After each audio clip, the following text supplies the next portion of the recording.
I want to tell you something that I have never said this directly before, something that I have been building toward for years through every speech I have given, every book I have written, every warning I have made about debt, the cycle, and the breaking apart of the global order. I want to bring it all together for you right now because what is happening at this exact moment in history is not just important, it is irreversible. The wealth transfer that BRICS has set in motion, the one that the Western financial media keeps brushing off as fringe speculation, as wishful thinking from countries that will never truly challenge American dominance, has already begun. And here is the thing that no one wants to admit. The world cannot stop it. I have spent more than 5 decades studying the machinery of global power, how empires are built, how they keep themselves going, how they decline, and maybe most importantly, how they are replaced. I have mapped these cycles going back 500 years. The Dutch Empire, the British Empire, the rise of American dominance after the Second World War. Each transition followed the same basic pattern. A rising power builds up productive capacity. It builds trade networks. It makes its currency the preferred way to exchange money internationally. And then over time, the dominant power starts spending more than it earns. It borrows more than it can ever repay. It prints money to cover the gap, and the rest of the world slowly, unwillingly, but inevitably starts looking for another option. That is exactly the stage we are at right now. And what BRICS has done, what is happening as I say these words, is not just political posturing or economic theory, it is the real, measurable speeding up construction of that alternative.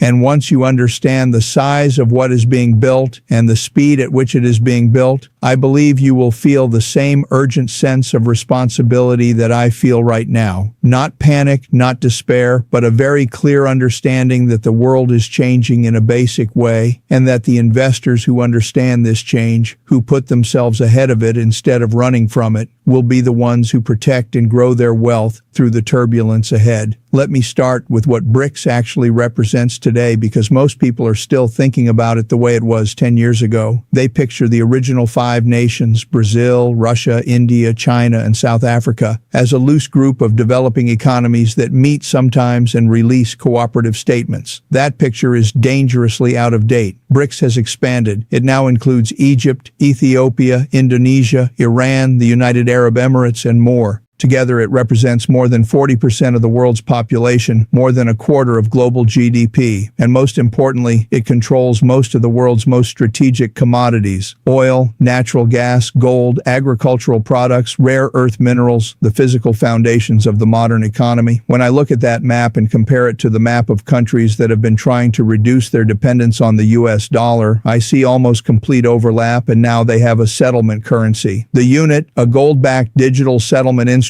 that combines 40% gold reserves with 60% BRICS currencies, was launched in December of 2025. Think about what that means for a moment. For decades, the critics of de-dollarization had one crushing argument: there is no alternative. The dollar is dominant because there is nothing strong enough, liquid enough, or widely accepted enough to replace it. BRICS nations are systematically taking apart that argument brick by brick.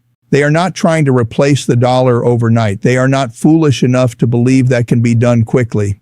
What they are doing is much more strategically advanced than that. They are building the infrastructure, the institutions, the settlement systems, and the bilateral agreements that will allow trade between BRICS nations to work completely outside the dollar system. And as that infrastructure grows stronger, as more transactions move through it, as more countries choose to use it because it is cheaper, faster, and free from the geopolitical pressure that comes with dollar dependence, the extra demand for dollars in global trade will shrink slowly, steadily, irreversibly. Russia and China are already settling about 90% of their bilateral trade in rubles and yuan, when that number was basically zero just a decade ago. India is carrying out bilateral trade agreements in rupees with multiple partners. The Gulf states, the birthplace of the petrodollar system that has supported dollar dominance for 50 years, are actively exploring yuan-denominated oil transactions. China even sold $2 billion in dollar-denominated bonds in Saudi Arabia instead of in London or New York, which is a deeply symbolic move that tells you everything about the direction of these relationships. The structure of dollar dominance is being quietly and methodically taken apart. One bilateral agreement, one alternative settlement system, one diversified reserve portfolio at a time.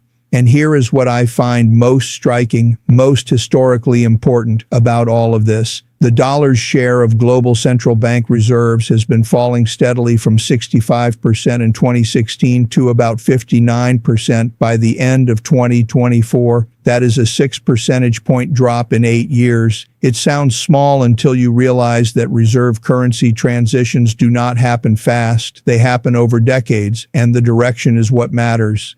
Not where you are today, but where the line is heading. Every single trend line I can see is pointing in the same direction. Away from the dollar, away from dollar-denominated debt, toward gold, toward hard assets, toward diversification into currencies and economies that are not carrying the weight of $38 trillion in debt with no believable plan to reduce it. Now, I want to be exact here because I do not want to be misunderstood. I am not predicting the sudden collapse of the dollar. I'm not saying the dollar will stop being a major reserve currency in the next 5 years. The transition from British sterling dominance to dollar dominance took decades. Even after Britain's real economic position had clearly weakened, the dollar still makes up about 89% of foreign exchange transactions. The depth and liquidity of U.S. capital markets has no equal in the world today. These are real strengths, and they will keep the dollar at the center of global finance for years, maybe decades to come. But dominance and invincibility are not the same thing. And the erosion that is underway, the quiet, steady, structurally driven erosion of the dollar's uniquely dominant position, has consequences that will be felt by every investor in the world, including and especially those in America who have carelessly stayed heavily concentrated in dollar-denominated assets without truly understanding the risks they are taking. Because here is the mechanism of the wealth transfer that BRICS has set in motion, and here is why I call it unstoppable. When global demand for dollar-denominated assets declines, even little by little, the United States faces a basic problem. It needs the world to keep buying its debt. It runs a structural deficit that currently exceeds $1.7 trillion per year. By the end of 2026, the Congressional Budget Office projects that number will approach $1.9 trillion. Every single year, the U.S. government needs to borrow an enormous amount of money from someone. And in the past, a large part of that borrowing was financed by foreign buyers, central banks, sovereign wealth funds, foreign pension funds that held U.S. treasuries as the foundation of their reserve portfolios. That was the deal at the center of the post-war financial order. America provides security, liquidity, and reserve currency services. The world provides financing for American deficits. That deal is falling apart. I have watched foreign pension funds leave U.S. treasuries. I have seen sovereign wealth funds quietly lower their dollar exposure. I have seen central banks around the world buying gold at record levels, 863 tons in 2025 alone. Not because gold pays a yield, but because they no longer fully trust the alternative. When the institutions that have supported American borrowing for decades start diversifying away from U.S. debt, the consequences are completely predictable to anyone who understands how debt cycles work. Interest rates on U.S. treasuries must rise to attract whatever buyers are left. Rising rates increase the cost of servicing the existing debt. A higher debt service cost means the deficit gets bigger. A bigger deficit means more bonds must be issued. More bonds being issued into a market with falling foreign demand means rates must rise even more. This is what I mean when I describe a debt spiral. It is not a made-up scenario. It is an arithmetic reality, and BRICS, by building alternative settlement systems and encouraging its member nations to hold fewer dollars in reserve, is quietly speeding up the timeline.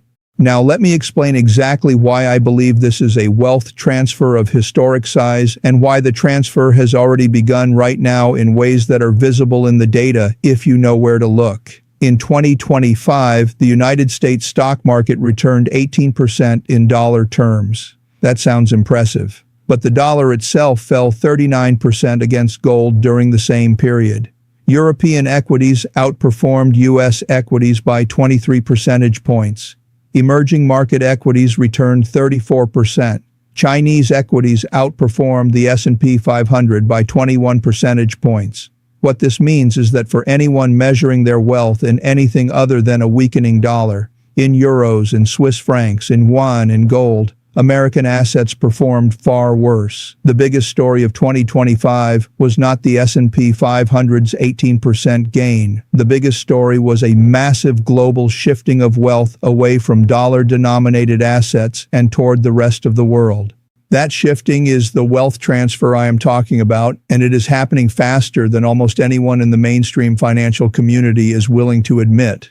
I want you to understand something very basic about how currency depreciation works as a mechanism of wealth transfer, because most people miss this completely. When a currency loses purchasing power, the people who hold assets priced in that currency lose real wealth, even if the numbers on their brokerage statements still look fine. $1 million that buys 30% less than it did 5 years ago is not the same $1 million. The number did not change. The purchasing power did. This is the silent tax of currency devaluation, and it is one of the most harmful ways wealth is transferred from ordinary savers and investors to governments that can pay for their obligations by printing money. BRICS, by reducing global demand for dollars and speeding up the timeline of dollar depreciation, is effectively redirecting part of the world's purchasing power away from dollar holders and toward those who own assets that are not hurt by this devaluation. Gold, hard commodities, non-dollar equities, real assets. This is not a conspiracy. It is not an attack in the usual meaning of that word. It is simply the rational response of nations that have grown tired of the geopolitical costs and financial risks that come with deep dependence on a currency they do not control, issued by a government they cannot influence, used as a weapon against countries that America labels as adversaries. When the United States froze $300 billion of Russian central bank reserves after the invasion of Ukraine, every central bank in the world noticed. Every sovereign wealth fund ran a quiet internal analysis. Every finance ministry in every country that had ever been or could ever imagine being on the wrong side of American foreign policy asked itself the same question. How exposed are we? How quickly could this happen to us? And the answer in country after country was too exposed and too quickly. The move to reduce that exposure, the move toward gold, toward the yuan, toward bilateral settlement systems, toward the unit, is not mainly ideological. It is fiduciary. It is countries protecting their own financial sovereignty in a world where the weaponization of the dollar has made dollar dependence a strategic risk. And here is where I bring this back to you, the individual investor, because understanding these big forces is only useful if you understand what they mean for your own financial position. The wealth transfer that BRICS has set in motion is not something that will hurt or help you based on where you live or what passport you carry. It will affect you based on where your assets are concentrated, how diversified your portfolio is, and whether you have taken the steps to protect your purchasing power against the very real and speeding up devaluation of the world's reserve currency. Let me be brutally clear about what I believe the data is telling us. Americans who are heavily concentrated in dollar-denominated assets, U.S. stocks, U.S. bonds, dollar cash, are unknowingly taking on an enormous currency risk. They are making a large hidden bet that the dollar will keep its purchasing power relative to gold, relative to other currencies, relative to real assets. And everything I see in the data, the debt path, the reserve currency share data, the central bank gold buying, the BRICS settlement infrastructure, the bilateral trade agreements denominated in local currencies, everything tells me that bet is getting riskier every single year. I have built my own thinking and the recommendations I have consistently made in public around a simple but powerful principle. In a world where the dominant currency is under structural pressure, where governments are printing money to finance unsustainable deficits, where the global order is breaking apart and the rules that once guided international finance are no longer being followed, in that world, the assets that survive and protect wealth are the ones that do not depend on any government's promise. Gold is the clearest example. It is the one asset that has survived every currency crisis in the history of human civilization. It has no counterparty risk. It cannot be sanctioned. It cannot be printed. It cannot be frozen in a foreign central bank's account. It is, as I have said publicly again and again, the second largest reserve currency in the world and the only major non-fiat currency that exists.